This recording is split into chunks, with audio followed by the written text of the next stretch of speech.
Enthalpy of combustion दे रखा है graphite की, डायमंड की, ये 393 और ये 395.4 respectively. The calculate enthalpy change to convert 1 mole graphite to 1 mole diamond. देखिए एंथैल्पी चेंज ये पूछ रहा है। एक्चुअली इनकी कंबसन की इक्वेशन दे रखी है। जैसे कार्बन अपन बात करें, इसमें कंबसन इक्वेशन कार्बन ग्रेफाइट है, कार्बन ग्रेफाइट है O2 गैस, तो इसकी कंबसन इक्वेशन क्या बनेगी, CO2 गैस ये बन जाएगी। तो कंबसन की जो एंथैल्पी है वो क्या दे रखी है, इसकी जो कंबसन एंथैल्पी है वो एक्चुअली दे रखी है 393.5। उसके बाद में कार्बन ग्रेफाइट के बाद में इसमें दे रखा है कार्बन डायमंड। एक बेटा कार्बन डायमंड दे रखा है in presence of O2 gas, यहाँ पे भी ये क्या बन जाएगा, CO2 गैस बनेगा। इसकी कंबसन जो एंथैल्पी का मान दे रखा है यहाँ पे -395.4। तो एक्चुअली अपन को पूछा है एंथैल्पी चेंज, पूछा है ग्रेफाइट टू डायमंड की एंथैल्पी चेंज पूछी है। तो इन दोनों से अपन को है ना एंथैल्पी चेंज अपन को निकालना है किसका, ग्रेफाइट से डायमंड की, ग्रेफाइट से डायमंड की है ना। तो ग्रेफाइट से डायमंड, तो ग्रेफाइट से डायमंड चेंज का इसमें निकालना है। तो एक्चुअली ये कैसे आ जाएगा रिएक्शन है जो, तो इसमें ये रिएक्शन आ जाएगी यहाँ पर इक्वेशन 1 में से आप क्या करो, इक्वेशन 2 को आप माइनस कर दो।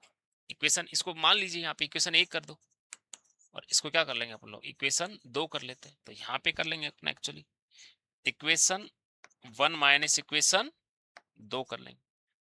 तो इसका हम डेल्टा एच निकाल सकते हैं। डेल्टा एच इन दोनों को कहने का मतलब माइनस करोगे आप, तो ये वैल्यू आ जाएगी 1.9 किलो जूल के आसपास, इतना आ जाएगा। ओके ठीक है बेटा, तो नोट कर लीजिए एक बार, उसके बाद अपन नेक्स्ट अगला क्वेश्चन देखते हैं।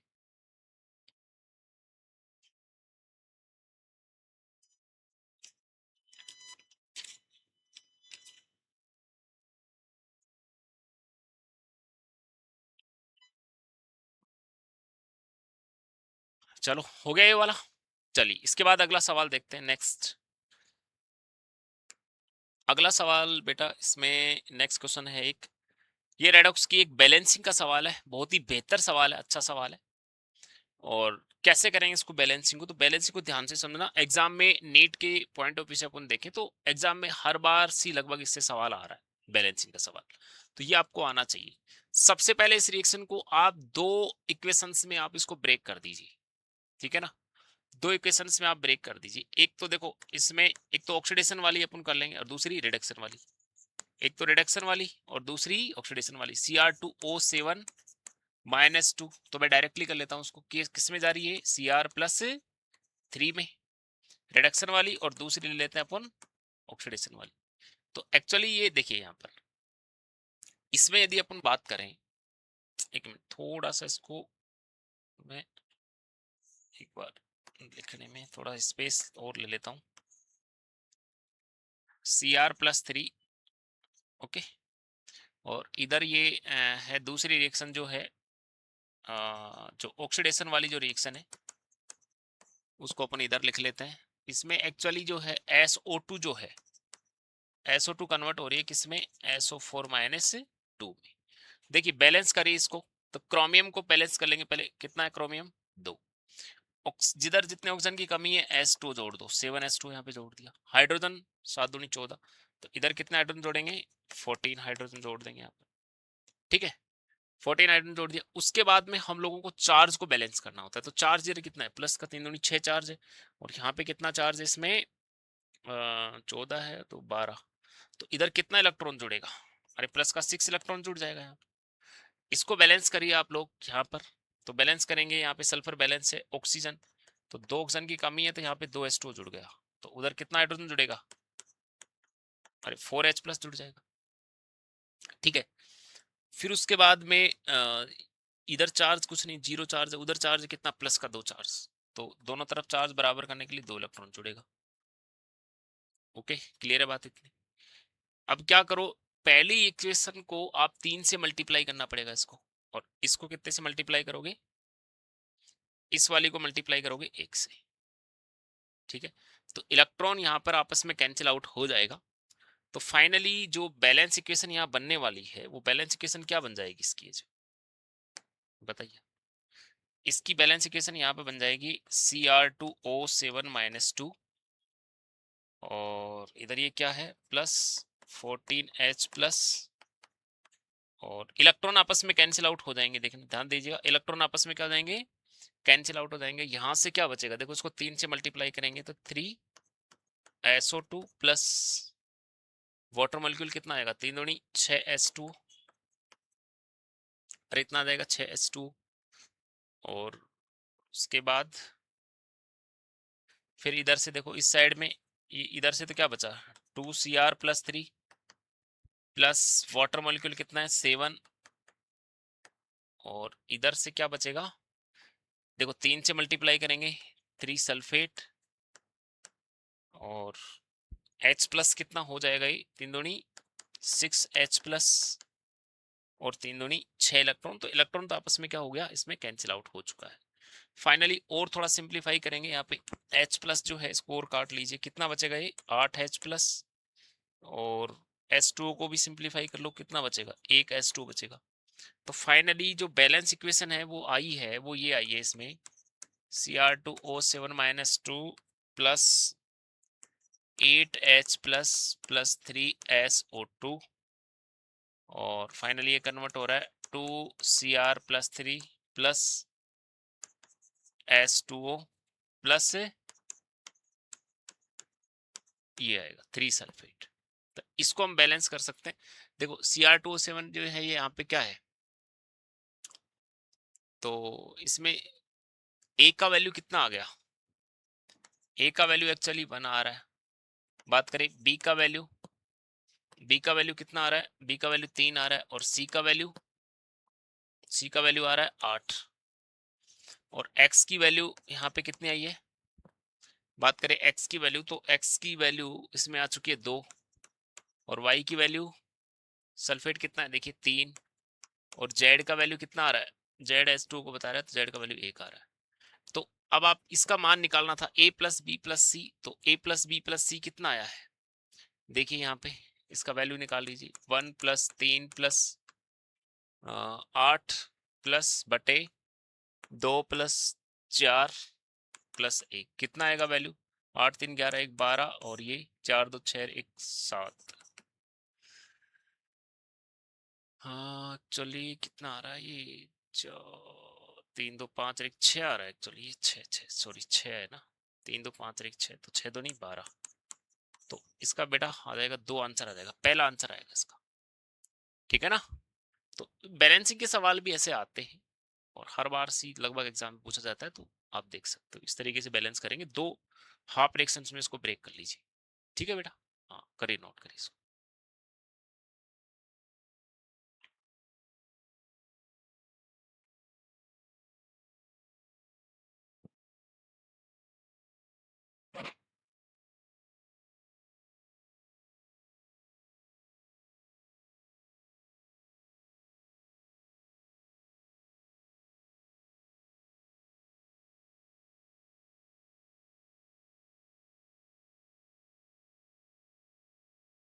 चलिए नोट कर लिया।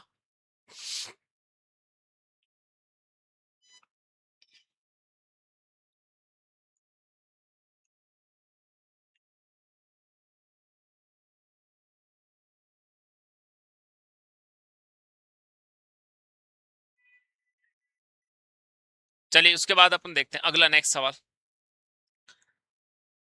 नेक्स्ट सवाल देखते हैं बेटा, नेक्स्ट देखते हैं।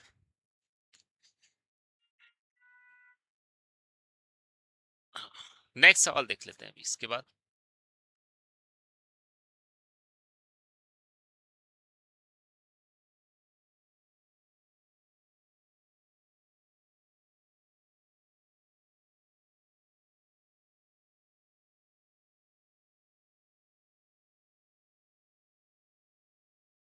हाँ नेक्स्ट क्वेश्चन है अपना, इसमें दे रखा है, अच्छा ये दे रखा है इसमें नेलोरफिन, नेलोरफिन, नेलोरफिन ये दे रखा है एक्चुअली, मोलर मास इसका गिवन है इतना, देखिए इतना दे रखा है मोलर मास और is use in common withdrawal system in narcotic users, does not narcotic users, dose of nalorphine generally given is 3.11 milligram, calculate the required mass of solvent। Solvent का मास पूछा है इसमें। तो हम सभी लोग जानते हैं कि मोलेलिटी बेटा क्या होती है, मोलेलिटी मोल्स ऑफ, मोलेलिटी को डिफाइन करते हैं कि 1 kg सॉल्वेंट के अंदर कितना मोल्स ऑफ सॉल्यूट प्रेजेंट है, वो मोलेलिटी होता है।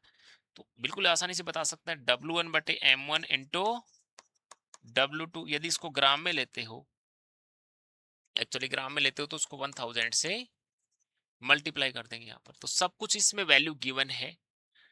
एक्चुअली इसमें मोलेलिटी का मान भी इसमें दे रखा है 2.5 इंटू 10 की पावर -3, सॉरी -3 नहीं है, -1 है। कितना है ये वैल्यू, -1।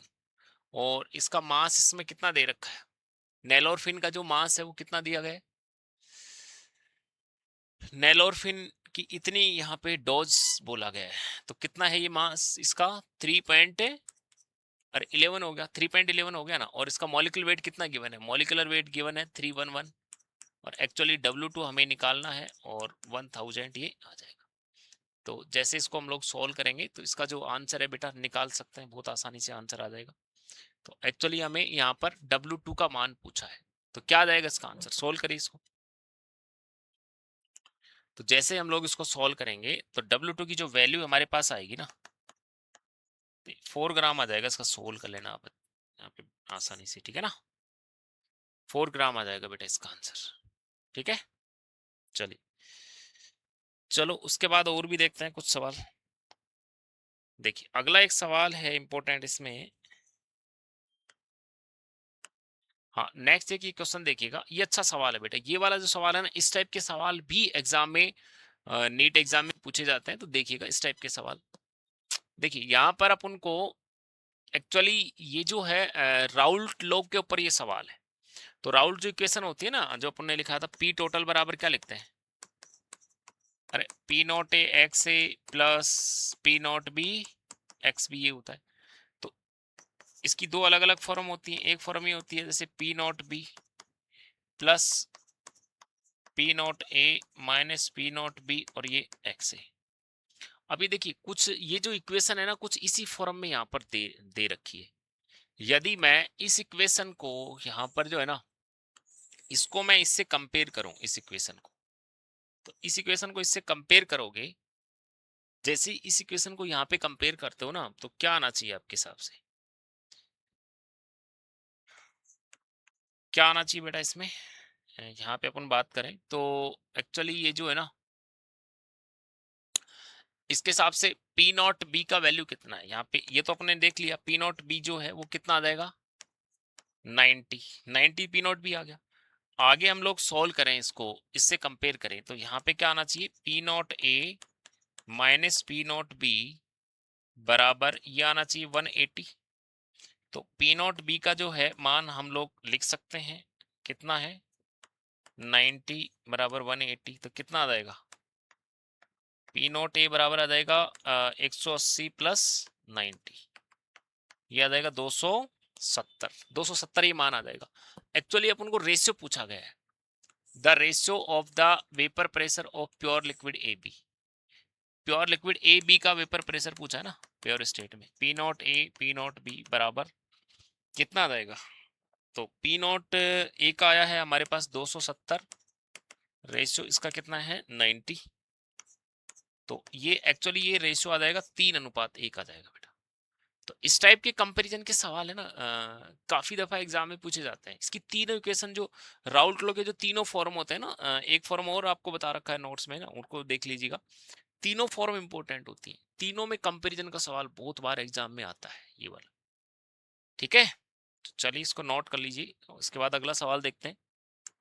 चलिए नेक्स्ट जो क्वेश्चन है, नेक्स्ट क्वेश्चन में हमें पूछा जा रहा है, एक ये रिएक्शन दे रखी है आपको, ये केमिकल काइनेटिक्स का ये सवाल है बेटा। जीरो ऑर्डर रिएक्शन का ये सवाल है, जीरो ऑर्डर की रिएक्शन है, 25% कंप्लीट हो रही है 30 सेकंड में। तो इसके लिए देखो 25% कंप्लीट हो रही है 30 सेकंड में, और ये एक्चुअली पूछा है 50% कंप्लीशन का समय। तो हमें ये पता है जीरो ऑर्डर रिएक्शन के लिए, for zero order reaction, zero order की जो रिएक्शन होती है ना, उसके लिए जो इंटीग्रल फॉर्मूला वो क्या होता है, x बराबर के टी।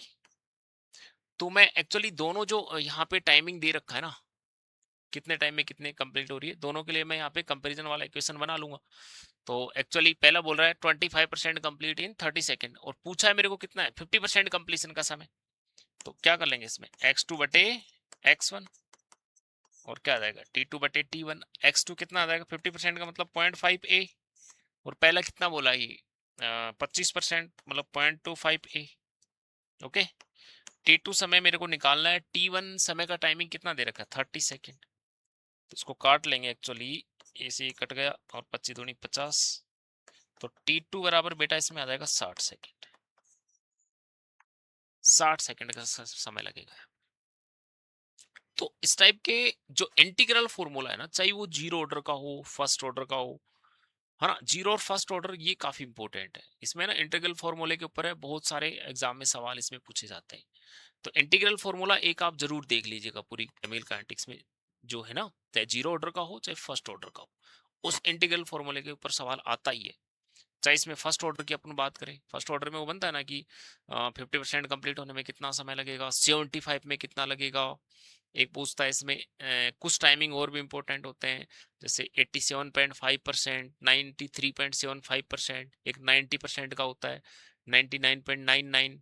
तो उन सबको एक बार रिवाइज कर लीजिएगा, वो इंपॉर्टेंट रहता है, एग्जाम में वहां से सवाल पूछा जा सकता है। ठीक है, ओके, चलिए आइए उसके बाद देखते हैं अगला सवाल। नेक्स्ट सवाल पे आते हैं अपन। नेक्स्ट देखिए, फिर से एक केमिकल काइनेटिक्स का सवाल है। अब इसमें ना रिएक्शन में क्या दे रखा है बेटा, दो तो इसमें फास्ट स्टेप दे रखी है, एक स्लो स्टेप दे रखी है। तो एक्चुअली हम लोग जो रेट लिखेंगे ना इसका, रेट रेट जो इसका लिखा जाएगा वो स्लो स्टेप के अकॉर्डिंग इसका रेट लिखा जाता है। एक सेकेंड, स्लो स्टेप के अकॉर्डिंग इसका जो रेट है ना वो लिखा जाता है। तो स्लो स्टेप जो है,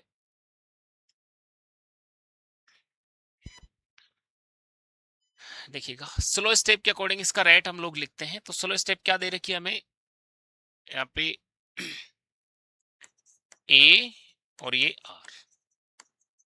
अब स्लो स्टेप में क्या करते हैं, स्लो स्टेप के अकॉर्डिंग अपने रेट तो लिख दिया, लेकिन इसमें जो भी इंटरमीडिएट स्पीसीज है उनको यहां से रिमूव करना पड़ेगा, है ना।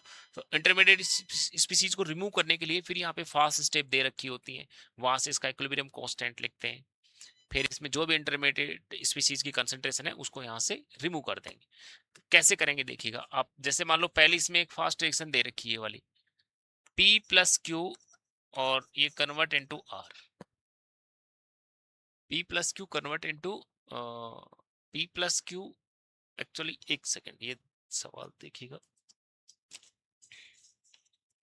एक रिएक्शन दे रखी बेटा इसमें P प्लस जो Q है ना, P प्लस Q और कन्वर्ट इनटू A में कन्वर्ट हो रहा है, P plus Q convert into A, P plus Q convert into A, इसमें कन्वर्ट ये हो रहा है। तो यहाँ से A की कंसंट्रेशन हम निकाल लेंगे, कैसे, तो इसका इक्विलिब्रियम कांस्टेंट निकाल लेंगे, के इक्विलिब्रियम कांस्टेंट, के इक्विलिब्रियम कांस्टेंट क्या आएगा, देखिए A की कंसंट्रेशन अपॉन में इधर क्या आएगा P की और Q की कंसंट्रेशन। तो यहाँ पे A की कंसंट्रेशन क्या आएगी, यहाँ पर है जो, तो सीधा अपन बोल सकते हैं के इक्विलिब्रियम P की कंसंट्रेशन और Q की कंसंट्रेशन, इस तरीके से अपन देख लेंगे, P की और Q की कंसंट्रेशन यहाँ पे ले लेंगे। तो एक्चुअली A की जो कंसंट्रेशन है ना, इसको यहाँ पे अपन एलिमिनेट कर देंगे, इसकी जगह मान रख देंगे। तो रेट क्या आएगी इसकी, R बराबर के, ये सॉरी के आएगा, और के इक्विलिब्रियम भी लिखना पड़ेगा, R बराबर के इक्विलिब्रियम P की कंसंट्रेशन, Q की कंसंट्रेशन और R की कंसंट्रेशन। तो इस टाइप का इसमें इक्वेशन आएगा, जो रेट ला जो है वो इस तरीके से लिखा जाएगा PQR। तो कौन सा ऑप्शन करेक्ट होगा इसका, फोर्थ ऑप्शन करेक्ट हो जाएगा। तो बात ये है कि जो भी स्लो स्टेप आपको दे रखी है, स्लो स्टेप के अकॉर्डिंग आप लोग इसमें रेट ला जो है वो लगा देंगे। और उसमें जो भी इंटरमीडिएट स्पीसीज है उनको वहां पे रिमूव कर देंगे, क्योंकि फर्स्ट स्टेप जो भी अपन को दे रखी होगी वहां से इक्विलिब्रियम कांस्टेंट उसका बना लेंगे और वहां से इंटरमीडिएट स्पीसीज की कंसंट्रेशन को लिख लेंगे। ठीक है, ठीक है बेटा, कर लेंगे। चलिए उसके बाद देखें अगला सवाल, देखिए नेक्स्ट, चलिए अगला सवाल देखते हैं नेक्स्ट। उसके बाद अगला क्वेश्चन है नेक्स्ट, अच्छा एक और ये क्वेश्चन है, देखिएगा अच्छा सवाल है, इलेक्ट्रोकेमिस्ट्री का सवाल है बेटा, ये इलेक्ट्रोकेमिस्ट्री का सवाल है। अच्छा देखो, aqueous solution of NaCl using inert electrode. देखो इनर्ट इलेक्ट्रोड यूज कर रहा है ना, और एक्वस NaCl है भाई, एक्वस NaCl है और इनर्ट इलेक्ट्रोड NaCl वगैरह, इनर्ट इलेक्ट्रोड लाइक जैसे प्लेटिनम वगैरह ये यूज कर रहा है, तो उसमें क्या जाएगा, देखो इसमें क्या बनना चाहिए। एक्वस सॉल्यूशन है तो देखो ये तो सोडियम मेटल ये तो जाएगा नहीं, क्योंकि इसका जो अरे रिडक्शन जो पोटेंशियल है वो क्या होता है, हाई होता है ना इसके, तो ये सोडियम नहीं जाएगा, इसकी जगह कौन जाएगा, पानी, वाटर जाएगा, और वाटर के रिडक्शन से फिर H2 गैस मिलेगी। हाँ Cl2 खुद है, पी ब्लॉक का जो एलिमेंट है, ये Cl2 खुद चला जाएगा एनोड के ऊपर ऑक्सीडेशन के लिए, तो यहाँ Cl2 गैस मिलने वाली है। तो क्लोरीन गैस एक्चुअली एनोड पे मिलेगी, ये दे रखा ना इसमें, chlorine is produce at anode, तो इसमें ये बात ठीक है। ए में इसमें ए में आर आने वाला है, इसके अंदर ए में आर मैच होगा, ए में क्या देगा। देखिए ये जो सवाल है एक्चुअली थोड़ा सा स्लाइड में क्लियर नहीं, विजिबल नहीं हो रहा। हाँ ए में आर आ जाएगा बेटा, ए जो है ना, ए में ये आर आ जाएगा, यहाँ पर ए में आर आ जाएगा, और उसके बाद में बी जो ऑप्शन है डाइल्यूट सॉल्यूशन है of H2SO4 using inert electrode. तो एक्चुअली ये जो है ना इनर्ट इलेक्ट्रोड की बात कर रहा है, किसकी बात कर रहा है, इनर्ट इलेक्ट्रोड। देखिए concentrated solution, dilute solution of H2SO4, inert electrode की बात कर रहा है, तो इसमें क्या करेगा, H2SO4 का सॉल्यूशन है तो एनोड के ऊपर तो क्या मिलेगा, ऑक्सीजन गैस मिल जाएगी, सीधी सी बात, तो बी में एस आ जाएगा। बात करें C, concentrated solution of H2SO4 using inert, तो कंसंट्रेटेड सॉल्यूशन होता है तो फिर उसमें क्या मिलता है, H2O8 - 2 ये वाला मिलेगा, है ना, H2O8 ये वाला आयन मिल रहा है ना इसमें, थायोसल्फेट जो आयन है ये वाला बन जाएगा H2O8 जो है। और इसके बाद अगला दे रखा है मोल्टन NaBr, मोल्टन NaBr है, तो मोल्टन NaBr है ना, तो फिर एक्चुअली इसमें क्या है भाई, यहाँ पर है मोल्टन NaBr है तो कोई दिक्कत नहीं, इसमें सोडियम जो है वो चला जाएगा, कैथोड के ऊपर सोडियम मेटल ही डिपॉजिट होगा, मोल्टन है तो। एक्वस है जब तो नहीं जाएगा, तब तो हाइड्रोजन गैस जाएगी, लेकिन मोल्टन है तो फिर सोडियम ही डिपॉजिट होगा कैथोड के ऊपर, तो इसमें एक्चुअली पी मैच हो जाएगा, तो इसमें कौन सा ऑप्शन मैच होना चाहिए, सेकंड इसका ऑप्शन यहाँ पे मैच हो जाएगा। ठीक है, कर लेंगे। चलिए तो इसके बाद देखते हैं अगला सवाल, फिर देखें नेक्स्ट।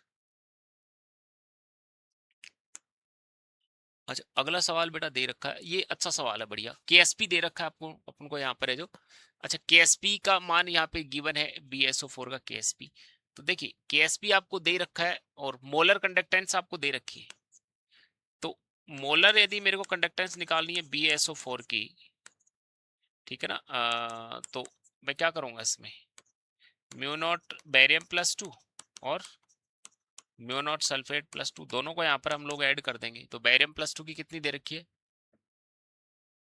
बेरियम +2 की दे रखी है 64, और इसकी कितनी आ रही है 80 आ रही है, तो कितना आ जाएगा ये 0 नहीं 4 और 144 आ जाएगी।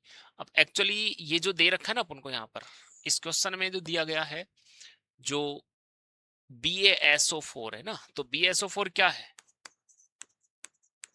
BaSO4 जो है एक प्रकार से ये 1:1 टाइप का इलेक्ट्रोलाइट है,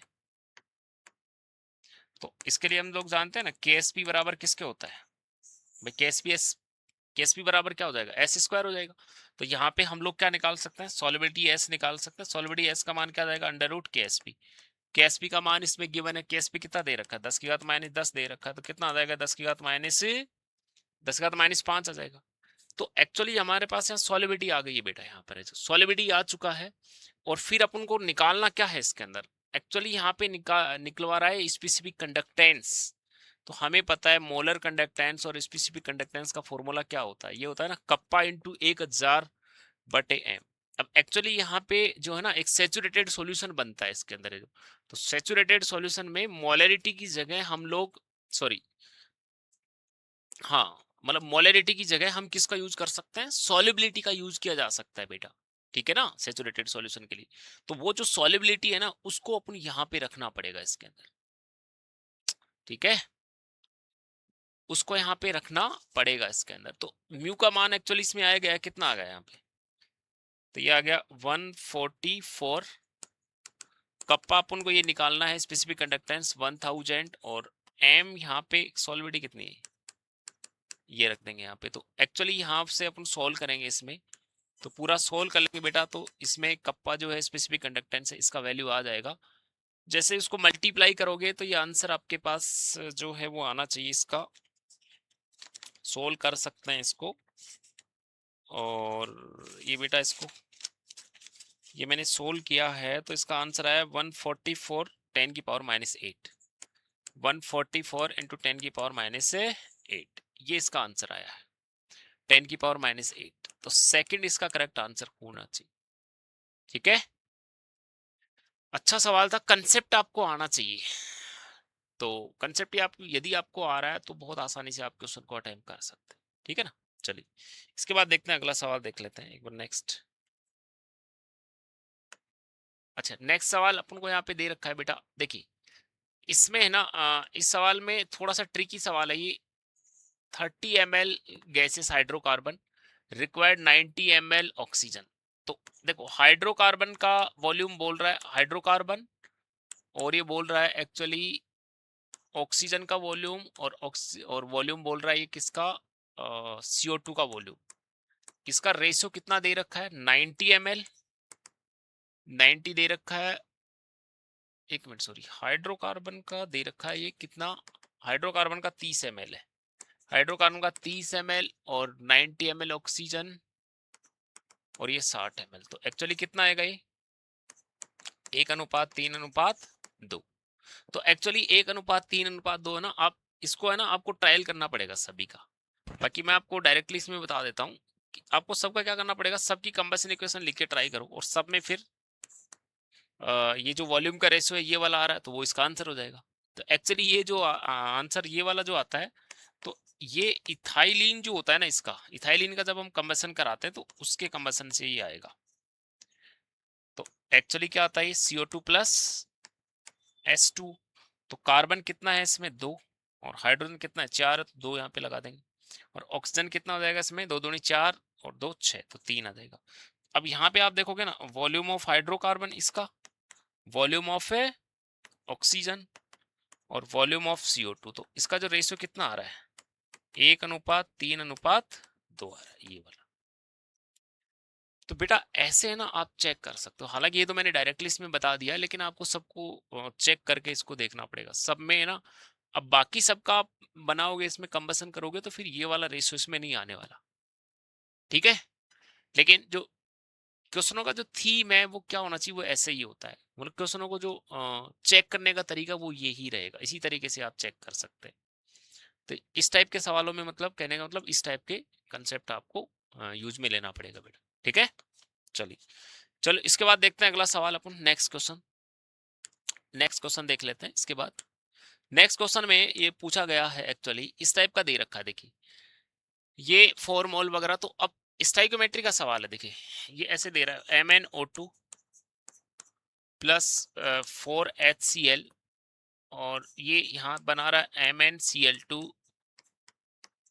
2S2O और प्लस है Cl2। अब एक्चुअली इसमें हम उनको देखो 2 मोल इसमें किसका दे रखा है, MnO2 का दे रखा है, इसका 4 मोल दे रखा है। तो लिमिटिंग रिएजेंट आप इसमें देखो स्टाइकोमेट्री का भाग लगा दीजिए, जैसे यहाँ पे लगाएंगे तो एक्चुअली लिमिटिंग रिएजेंट तो कौन बनेगा इसमें, ये वाला लिमिटिंग रिएजेंट यहाँ पे बन जाएगा।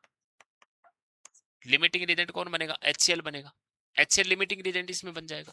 तो लिमिटिंग रिएजेंट के रेस्पेक्ट में अपन देख लेते हैं HCl, मतलब 4 मोल पे कितना बन रहा है, 4 मोल HCl के ऊपर Cl2 कितना बन रहा है, 1 मोल बन रहा है, और 4 पे अपन को निकालना है भाई। 4 मोल ऑफ HCl ले रहे हैं तो कितना बनेगा,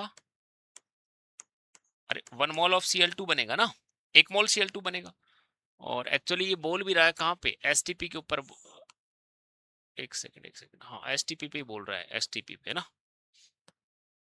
1 मोल Cl2 बनेगा, तो 1 मोल यहाँ पे Cl2 बन रहा है, तो 1 मोल Cl2 का वॉल्यूम कितना आ जाएगा यहाँ पर? यदि मैं वॉल्यूम की बात करूं तो मोल जो भी दे रखा है आपका और 22.4 से इसको मल्टीप्लाई कर दीजिए, तो 22.4 लीटर आ जाएगा। अब एक्चुअली क्या पूछा है इसमें, परसेंट यील्ड पूछ रहे हैं।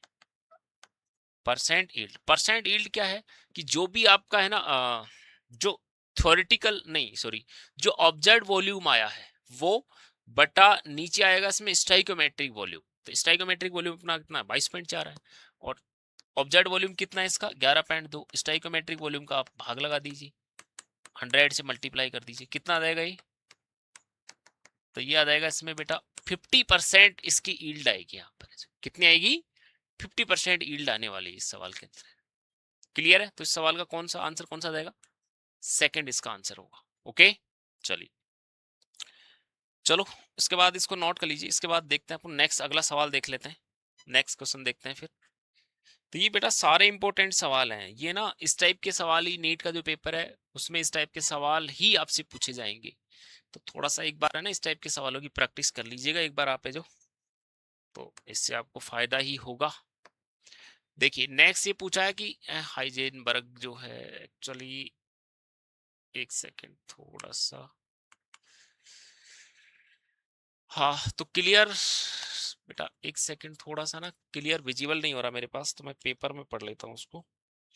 The effect of Heisenberg uncertainty principle is significant for the motion of microscopic object and is negligible for macroscopic object।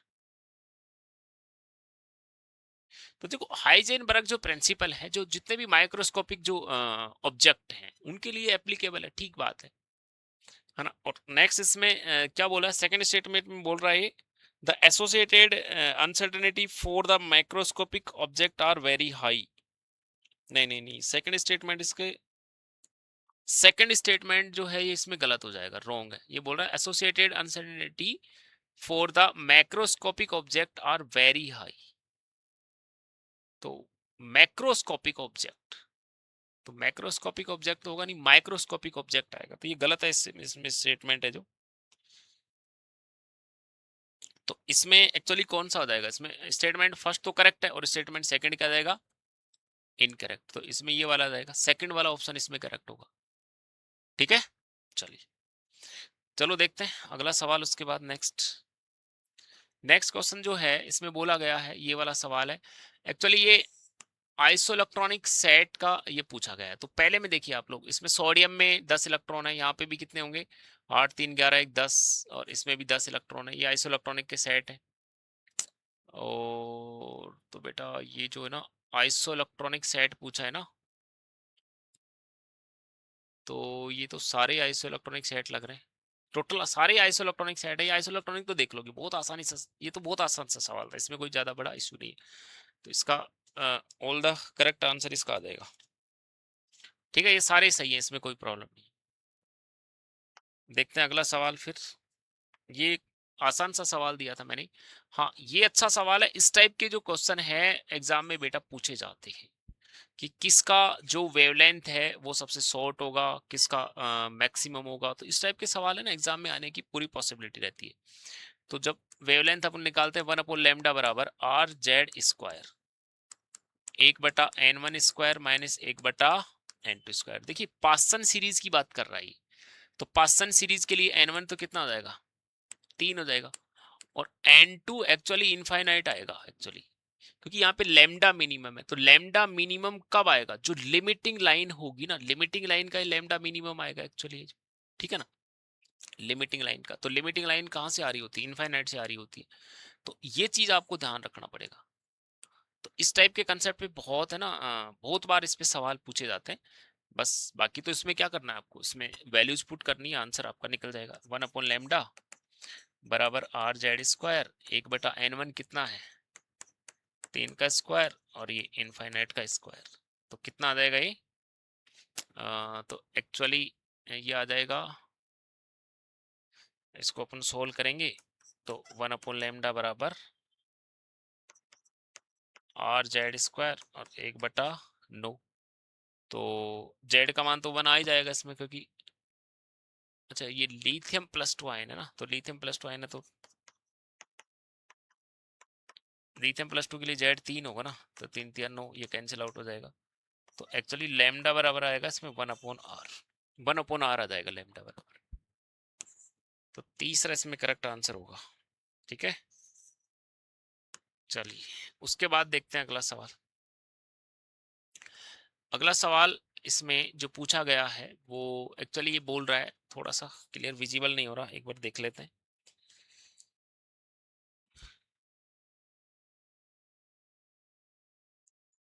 N2 gas +3S2 to ammonia, ये actually N2 gas +3S2 to ammonia दे रखा है, dealt H इसमें negative है, तो del H यहाँ पर negative है, तो एक्चुअली यहाँ पर क्या होगा, एक्सोथर्मिक रिएक्शन है। तो एक्सोथर्मिक रिएक्शन में अपन क्या करते हैं, जैसे टेम्परेचर को बढ़ाते हैं तो के इसमें क्या होता है, डिक्रीज होगा, कोई प्रॉब्लम नहीं है, के डिक्रीज होगा विद इंक्रीजिंग टेम्परेचर। तो ए में कोई प्रॉब्लम नहीं है, इसमें क्यू आ जाएगा।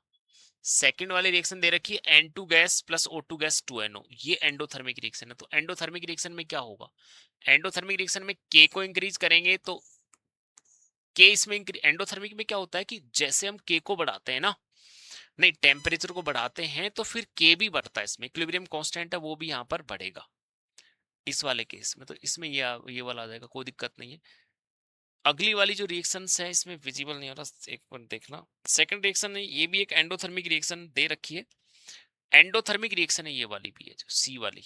ठीक है, तो एंडोथर्मिक में भी वो बात लागू हो जाएगी, के को इंक्रीज करोगे मतलब टेम्परेचर इंक्रीज होगा तो के भी इंक्रीज होगा।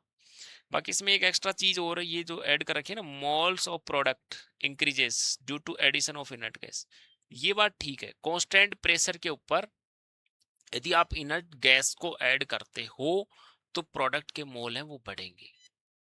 ठीक है बेटा, तो ये भी इसमें लागू हो जाएगा इस वाले। तो इसके हिसाब से इसमें कौन सा ऑप्शन करेक्ट होना चाहिए, 60 दे रखा है ना, तो इसके अकॉर्डिंग जो है इसमें सेकंड जो आंसर है वो इसका करेक्ट होना चाहिए, सेकंड आंसर इसमें करेक्ट आ जाएगा। ठीक है, चलो उसके बाद देखते हैं अगला सवाल। नेक्स्ट सवाल में यहाँ पे पूछा गया है, देखिए सॉलिबिलिटी पूछी है अमोनिया की, solubility of AgBr decrease in presence of ammonia. देखिए यहाँ पे क्या होता है कि AgBr जो होता है ना, डिक्रीज नहीं होगी इंक्रीज होगी, क्योंकि अमोनिया की जो साथ जो है एक कॉम्प्लेक्स बनाता है यहाँ पे AgNH3 का होल ट्वाइस, कॉम्प्लेक्स बनाएगा तो रिएक्शन किधर जाएगी, फॉरवर्ड डायरेक्शन में जाएगी आगे की तरफ, तो यहाँ पे सॉलिबिलिटी बढ़ेगी नहीं कि डिक्रीज होगी। तो यहाँ पे ये डिक्रीज बोल रहा, तो ये स्टेटमेंट इसमें गलत हो गया, और सेकंड स्टेटमेंट इसमें करेक्ट है। तो कौन सा आंसर आना चाहिए, स्टेटमेंट फर्स्ट जो है वो तो इनकरेक्ट है, और सेकंड क्या है इसमें करेक्ट है, तो थर्ड इसका स्टेटमेंट आ जाएगा। चलिए देखते हैं अगला सवाल, ये इजी सा सवाल था। नेक्स्ट सवाल जो है, नेक्स्ट सवाल देखिए, इक्विवेलेंट आप निकाल लीजिए, इसके इक्विवेलेंट आप निकालोगे तो मिली इक्विवेलेंट आप निकाल लीजिए, मिली इक्विवेलेंट, तो मिली इक्विवेलेंट कैसे निकालते हैं, जो भी इसका वॉल्यूम दे रखा है और इसकी नॉर्मलिटी कितने आएंगे इसके, अरे 10 मिली इक्विवेलेंट आ गए, मिली इक्विवेलेंट ऑफ एसिड, ऐसे आप लोग निकाल लो मिली इक्विवेलेंट ऑफ बेस, तो बेस के मिली इक्विवेलेंट कितने आ जाएंगे आप देख लो, इसमें 35 ml दे रखा है और ये 0.1, तो 3.5, तो एक्चुअली मिली इक्विवेलेंट एसिड के ज्यादा है, किसके ज्यादा है, एसिड के ज्यादा है, तो फिर इसमें क्या बनेगा, जो सॉल्यूशन जो आएगा वो कैसा होगा, एसिडिक सॉल्यूशन होगा, और एसिडिक सॉल्यूशन होगा तो वो क्या करेगा, फिनोप्थिलीन सॉल्यूशन, पिंक नहीं, मिथाइल ऑरेंज जो है ना, ये क्या है, बेसिक डाई है, तो उसको रेड में कन्वर्ट कर देगा, फोर्थ इसका करेक्ट आंसर आ जाएगा। ठीक है, चलो इजी सा सवाल था, कर सकते हैं। अगला सवाल नेक्स्ट, नेक्स्ट बेटा इसमें दे रखा है आपका, नेक्स्ट क्वेश्चन है SN2 reaction involve in the formation of, SN2 reaction में क्या होते हैं, ट्रांजिशन स्टेट, बिल्कुल इजी सवाल है, इसको आसानी से कर लोगे आप, कोई दिक्कत नहीं।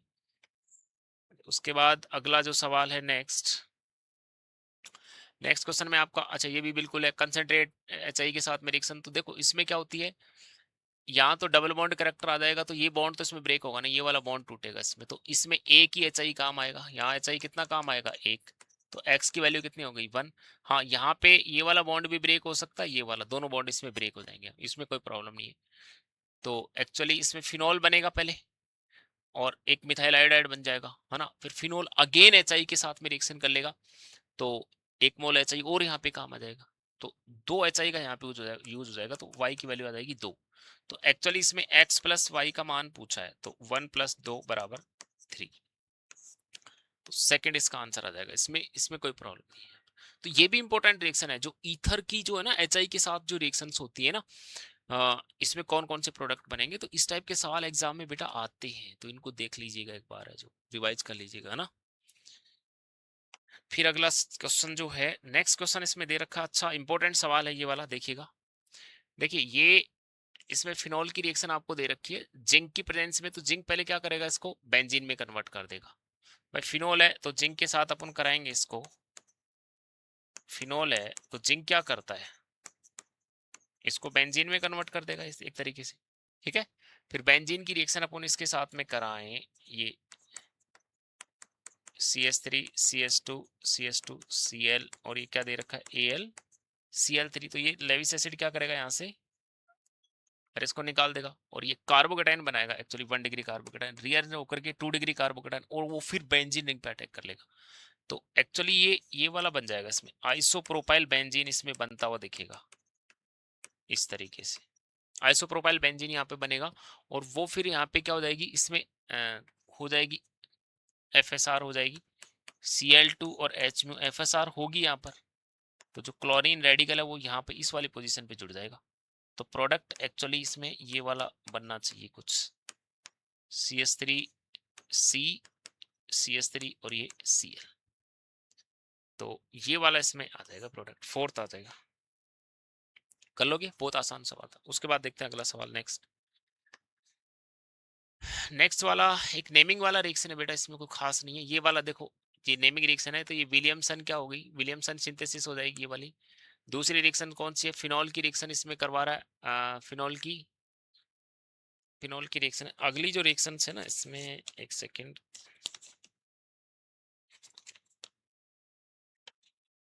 फिनॉल की रिएक्शन करा रहा है ये CO2 के साथ में, तो CO2 NaOH, तो ये क्या होगी, ये कॉलवे सिमिट होती है ना ये वाली, तो और फिनॉल की फिर रिएक्शन करवा रहा है, तो ये क्या हो जाएगी इसमें, ये राइमटिमान रिएक्शन हो जाएगी, ये वाली राइमटिमान हो जाएगी। फिर फिनॉल की जो रिएक्शन अपन लोग करवाते हैं, सॉरी इथाइल एल्कोहल की रिएक्शन करा रहा है कंसंट्रेट, तो ये वाला आ जाएगा ये विलियमसन कंटिन्यूअस, ये वाला ईथर सिंथेसिस, क्योंकि 140 डिग्री सेंटीग्रेड के ऊपर दो इथाइल एल्कोहल के जो मॉलिक्यूल है वो मिलकर के H2O निकालते हैं और ईथर का फॉर्मेशन करते हैं।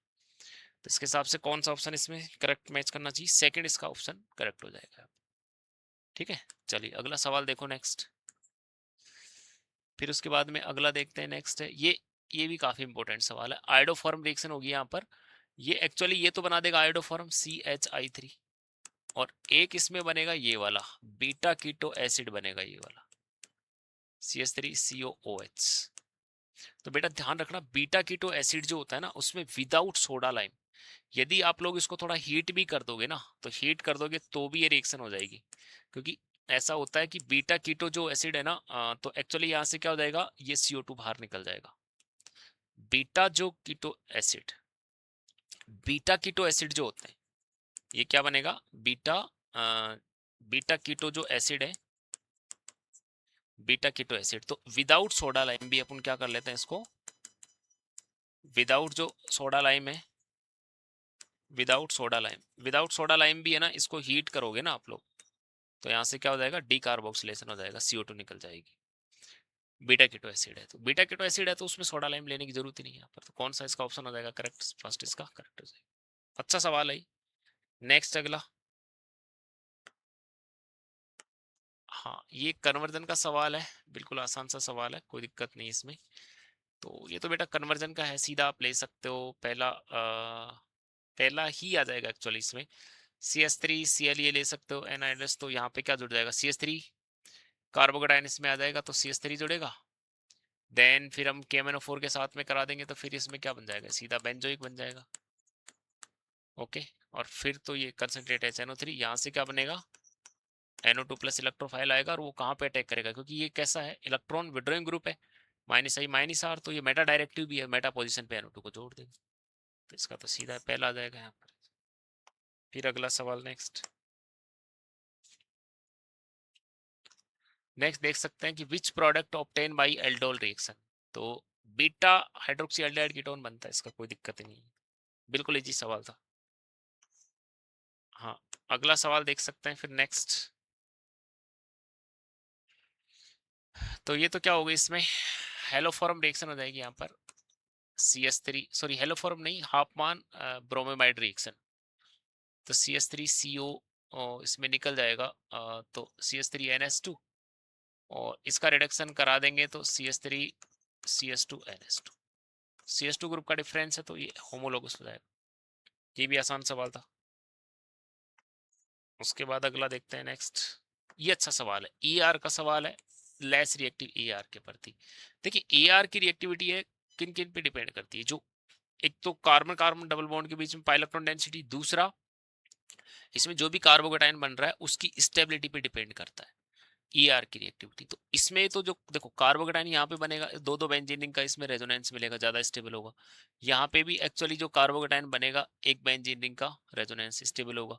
यहाँ पे भी एक्चुअली क्या होगा, बॉन्ड जैसे मान लो इधर शिफ्ट हो जाएगा तो इसका क्या मिलेगा रेजोनेंस, ये जो कार्बोकेटाइन मिलेगा इसको इस OCH3 ग्रुप का रेजोनेंस मिलने वाला है, लेकिन यहाँ कोई रेजोनेंस नहीं मिलेगा कार्बोकेटाइन को। तो ये वाला सबसे लेस रिएक्टिव हो जाएगा, चौथा है जो। ठीक है ना, कर लेंगे। उसके बाद देखिए अगला सवाल नेक्स्ट है, बिल्कुल आसानी से सवाल है, ये क्रोमेटोग्राफी का सवाल है, क्रोमेटोग्राफी पेपर। तो पार्टीशन क्रोमेटोग्राफी इसमें काम आता है, ये तो आप सीधा रटने वाला सवाल है, कर सकते हैं बेटा, इसमें कोई दिक्कत नहीं है। नेक्स्ट जो सवाल है इसमें स्टेटमेंट पूछा है, तो ये एनसीईआरटी में सीधी लाइन दे रखी है इसमें कि एमाइलोस वाटर सोल्यूबल कंपोनेंट। पहले तो ये देख लो, all polysaccharide are non reducing sugar, ये बात ठीक है। Amylose is water soluble component, starch long branch chain polymer, तो ये लीनियर पॉलीमर होता है अल्फा डी ग्लूकोज का, इसमें दे रखा है बीटा डी, तो ये स्टेटमेंट गलत हो गया। एनसीईआरटी में डायरेक्ट लिख रखा है। बाकी सुक्रोज नॉन रिड्यूसिंग शुगर है, ये ठीक बात है, और ये भी इसमें ये भी सही दे रखा है स्टेटमेंट। तो सेकंड स्टेटमेंट इसमें गलत है, तो ये आंसर आ जाएगा। एनसीईआरटी में दे रखा है, सीधा सीधा इसमें कर सकते हैं, इसमें सीधी रटने वाली चीजें हैं ये वाली। नेक्स्ट आप इसमें देखोगे ना, तो मॉलिक्यूल को इसको रोटेट कर लो आप लोग, इस वाले मॉलिक्यूल को रोटेट करके, तो एक्चुअली में ये मॉलिक्यूल रोटेट हो जाएगा ये वाला। यहाँ पे C2H5 मॉलिक्यूल को रोटेट कर सकते हैं आप इसको, और इसको भी आप रोटेट करेंगे तो एक्चुअली ये ऐसे एक इनएंसोमेर फॉर्म में आ जाएंगे ये वाले, इस तरीके से। तो इनको आप देखोगे तो फिर ये क्या बनेंगे आपस में, एनएंसोमर बन जाएंगे। तो इसका आंसर बिल्कुल क्लियर है, एनएंसोमर आ जाएगा। नेक्स्ट फिर अगला सवाल। नेक्स्ट बेटा दे रखा है कार्बेनाइन की स्टेबिलिटी का ऑर्डर। तो देखिए ये तो यहाँ तक तो ठीक है, लेकिन फिर ये सबसे पीछे कर दिया, ये गलत हो गया स्टेटमेंट। इसमें तो फिर ये देखो ये आगे आ गया, तो ये यहाँ पे गलत हो गया। ये वाला तो पीछे हो नहीं सकता, ये भी गलत है। ये वाला ठीक लग रहा है मेरे को, इसमें दो Cl दो विड्रॉइंग ग्रुप पास में है, एक ज्यादा विड्रॉइंग पावर दूर है, लेकिन इसका ज्यादा इफेक्ट आएगा जो दो एक पास में है, क्लोरीन और फिर ये वाला। तो इसमें ये वाला आ जाएगा सीधा, कोई दिक्कत नहीं है यहाँ पर, ये भी आसान था। नेक्स्ट देखते हैं इसमें, यहाँ पे heat added to the system lowest temperature greatest randomness. तो एक्चुअली ये वो वाली बात कह रहा है ना कि रेंडमनेस DS dQ/T। तो टेम्परेचर एक्चुअली क्या कर रहा है, टेम्परेचर को greater randomness, lower temperature lower रखोगे तो ग्रेटर रेंडमनेस आएगी, ये बात तो ठीक है। boric acid is monobasic Lewis acid because molecule accept OH ion from water releasing proton, ये बात भी ठीक है। तो इसमें तो दोनों स्टेटमेंट ठीक लग रहे हैं बेटा, इसमें तो 76 का है ना, हाँ दोनों स्टेटमेंट इसमें करेक्ट है, 76 है। हाँ तो दोनों स्टेटमेंट करेक्ट आ जाएंगे इसके, कोई दिक्कत नहीं है, दोनों सही है। अगला सवाल नेक्स्ट जो दे रखा है, नेक्स्ट बिल्कुल आसान सवाल है ये, विच of the statement is incorrect. तो आयनाइजेशन पोटेंशियल जो ऑर्डर इसका दे रखा है 77 था ना ये,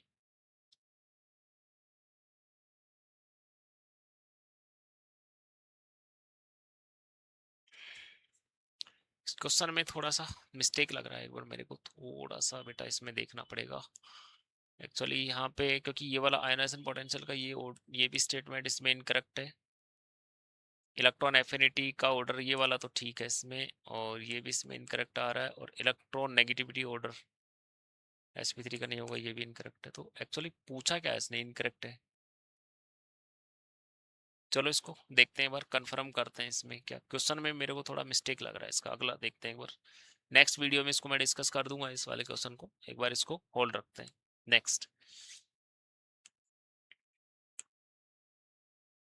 क्वेश्चन में यहाँ पूछा गया है कि एक्चुअली जो है इंक्रीजिंग आयनिक रेडियाई, तो ये तो ठीक है, इसका ऑर्डर है जो इंक्रीजिंग फर्स्ट आयनाइजेशन एनर्जी, तो फर्स्ट आयनाइजेशन एनर्जी का इंक्रीजिंग ऑर्डर, तो उसमें इंक्रीजिंग मेटेलिक कैरेक्टर, तो इसमें ये ठीक बात है, ये तो गलत है ना, ये वाला स्टेटमेंट है।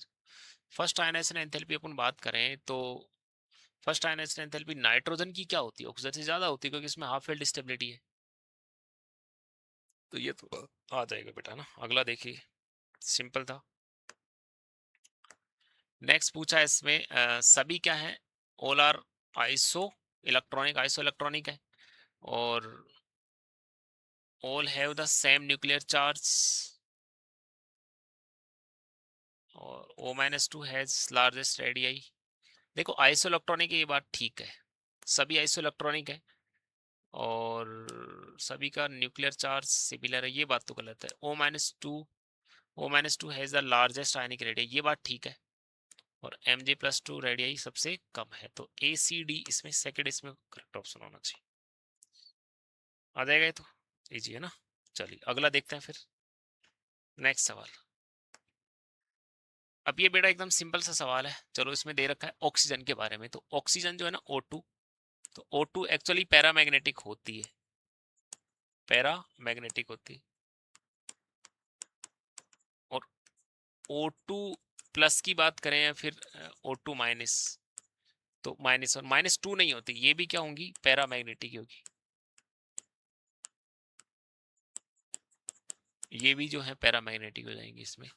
तो कौन सा ऑप्शन सही करेक्ट मैच कर रहा है, ये है इसमें O2 प्लस और O2, ये दोनों पैरामैग्नेटिक हो, कोई दिक्कत नहीं है यहाँ पर, है ना। तो बिल्कुल एमओटी का सवाल है, बिल्कुल आप आसानी से कर सकते हैं। एमओटी के अकॉर्डिंग आपको जो है ना जो इलेक्ट्रॉन फिलिंग का ऑर्डर है वो आपको पता होना चाहिए, किस में जाते हैं, इसमें जो इलेक्ट्रॉन जाते हैं वो किस में जाएंगे भाई, पाई 2px और पाई 2py में एक एक भरे जाते हैं ना, और उसके बाद में एक एक यहाँ पे क्या होगा, अनपेड इलेक्ट्रॉन होगा इसमें O2 में, जो भाई पाई 2px और पाई 2py, इन दोनों में कितने इलेक्ट्रॉन है, एक एक इलेक्ट्रॉन है, तो दो अनपेड इलेक्ट्रॉन है यहाँ पर। O2 प्लस की बात करेंगे तो O2 प्लस में एक इलेक्ट्रॉन यहाँ पे निकाल दीजिए, फिर एक अनपेड इलेक्ट्रॉन रहेगा, इसमें एक और इलेक्ट्रॉन आ जाएगा तो फिर भी एक अनपेड इलेक्ट्रॉन रहेगा, ठीक है।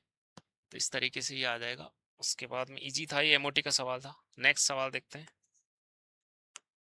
हाँ ये बेटा एक दे रखा है सवाल, ये देखिए इसमें सीधा है ना ये एक बोर नेबर साइकिल का एक प्रकार से एक क्वेश्चन है।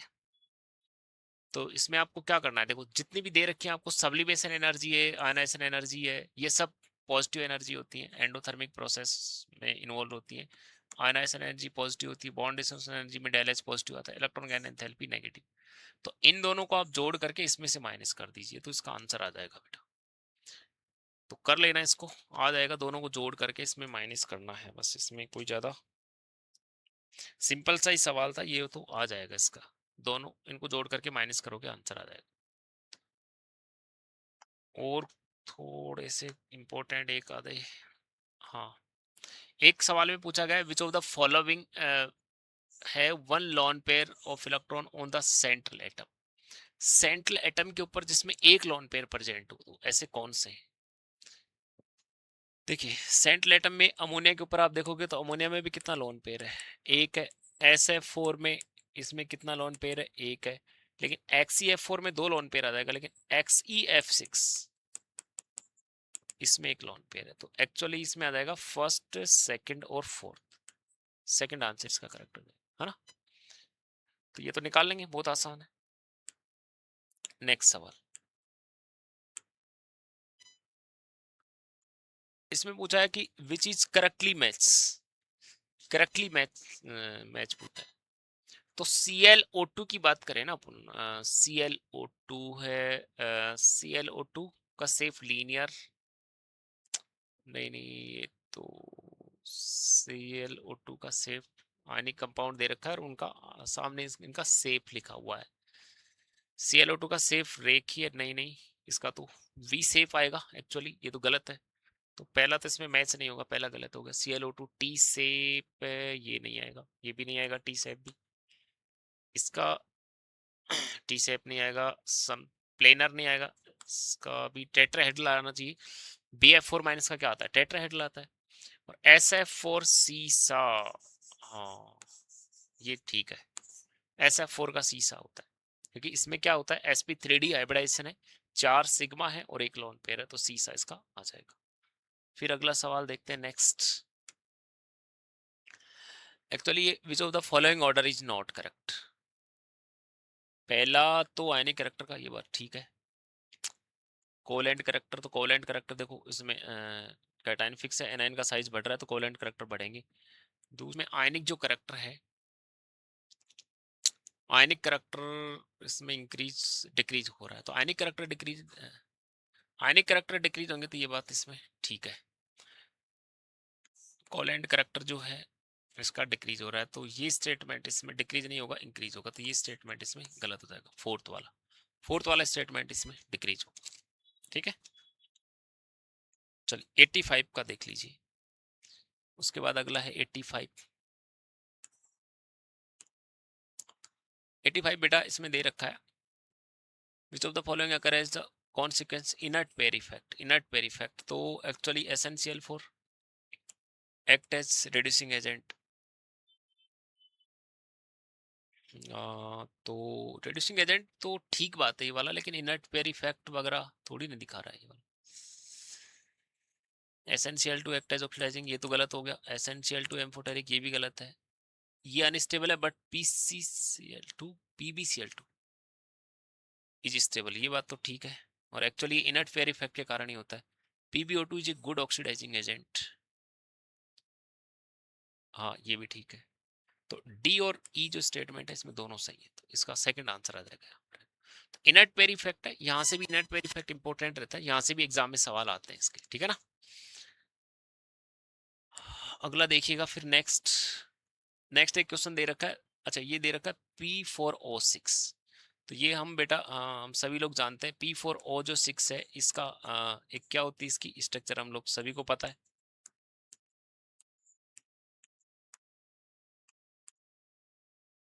तो इसमें ये एक सेकेंड,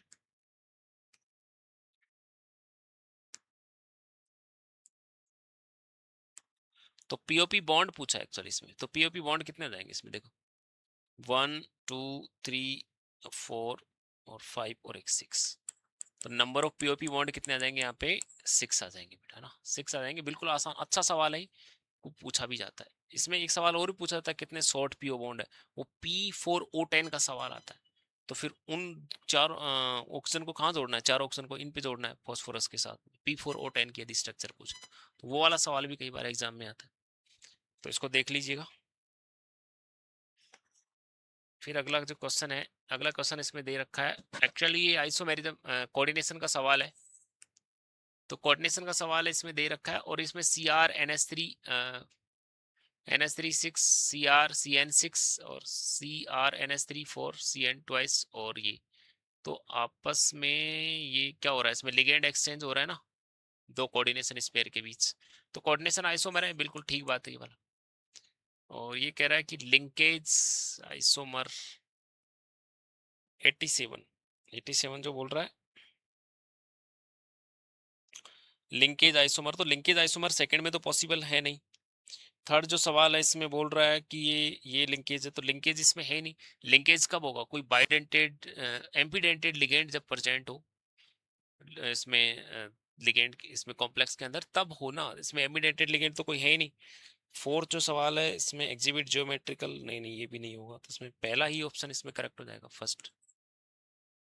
चलिए उसके बाद अगला सवाल देखते हैं। नेक्स्ट बेटा दे रखा है इसमें,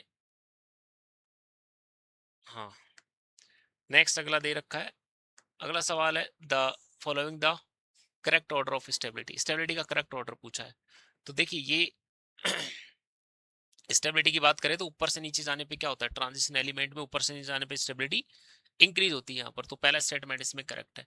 दूसरी बात इसमें देखो लिगेंड की जो स्ट्रॉन्ग जो लिगेंड है ना, लिगेंड की स्ट्रेंथ वो बढ़ रही है। CN लिगेंड ज्यादा स्ट्रॉन्ग होता है एज कम्पेयर टू NH3 और H2।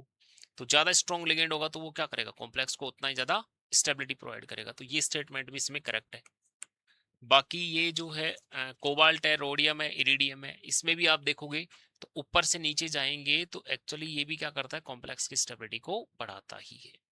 तो इसमें सारे ऑप्शन करेक्ट है। चौथा आ जाएगा बेटा इसका, है ना। ये भी अच्छा सवाल है। उसके बाद देखते हैं अगला क्वेश्चन। नेक्स्ट सवाल में आपसे पूछा, ये सीधा है ना, एक रटने वाला सा सवाल है वैसे इस टाइप का। इस टाइप के सवाल हालांकि पूछे जा सकते हैं कई बार, एनसीईआरटी बेस्ड क्वेश्चन है सीधा का सीधा। इसमें ये सीधा याद कर लेना आप, silver UK coins are alloy of nickel. Silver का जो सिल्वर यूके कॉइन्स, जो यूके का जो सिल्वर कॉइन्स होता है वो किसका एलॉय होता है, निकल और कॉपर का एलॉय होता है। तो सीधा आप इसको याद कर सकते हो। एनसीईआरटी बेस्ड सीधा सवाल है, आ भी सकता है। फिर देखते हैं अगला सवाल, नेक्स्ट लास्ट सवाल।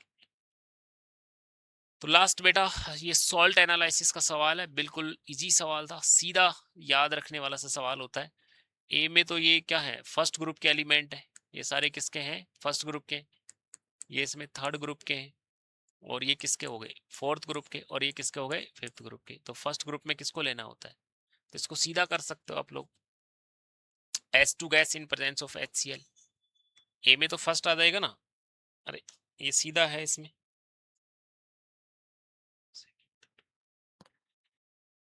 ये एक्चुअली सेकंड ग्रुप है ना, सेकंड थर्ड फोर और फाइव। सेकंड ग्रुप में किसको ले लेंगे अपन, H2 गैस को ले लेंगे in presence of dilute acid. Third group में किसको लेते हैं, NH4OH in presence of NH4Cl। तो ये आ जाएगा, थर्ड आ जाएगा। उसके बाद में फोर्थ जो ग्रुप है, फोर्थ ग्रुप में लिया जाता है H2S। H2S in presence of NH4S। और फिफ्थ ग्रुप में लिया जाता है यहाँ पे सेकंड को लिया जाएगा, ये वाला। ठीक है, तो ये इसमें फर्स्ट आंसर आ जाएगा। हाँ तो बेटा ये रीनीट के लिए हमने आपके लिए कुछ क्वेश्चनों को डिस्कस किया है यहाँ पर।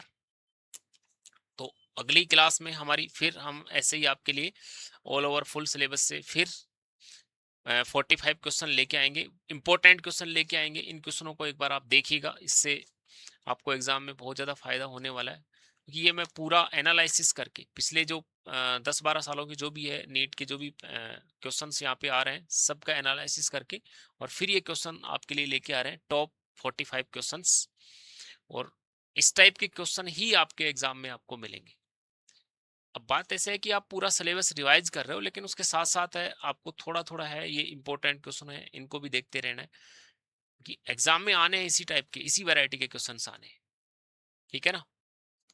तो बाकी आप लोग अपनी पढ़ाई के लगे रहिए। हाँ तो बेटा रीनीट की तैयारी आपकी अच्छी चल रही होगी, आप अच्छे होंगे, स्वस्थ होंगे। आपके पास अब कम ही दिन का समय शेष है, ऑलमोस्ट 18 डेज के आसपास जो दिन है आपके लिए शेष बचे हुए हैं। तो बस थोड़ा सा है, अपनी जो भी गलतियां हैं पिछले एग्जाम में हुई थी उन थोड़ा सा एनालिसिस आपको करना है। ध्यान में रखना है कि पिछले एग्जाम में मेरे से कौन कौन से क्वेश्चनों में सिली मिस्टेक्स हुई थी, है ना। वो सब ये नहीं होना चाहिए आपको। अब है ज़्यादा से ज़्यादा आपको पेपरों की प्रैक्टिस करनी चाहिए, और अपनी जो भी गलतियां हैं उनको रिमूव करने का आपको प्रयास करो। एग्जाम का पेपर है, उम्मीद अपन यही करते हैं कि एग्जाम का पेपर एकदम से बैलेंस पेपर आएगा, नहीं तो ज़्यादा हार्ड होगा नहीं ज़्यादा ईजी होगा। तो एकदम मॉडरेट लेवल का पेपर हो सकता है, और उसमें जो भी मेहनत करने वाला बच्चा है उसको फ़ायदा होने वाला है। ठीक है ना। ओके, लगे रहिए। Okay, thank you.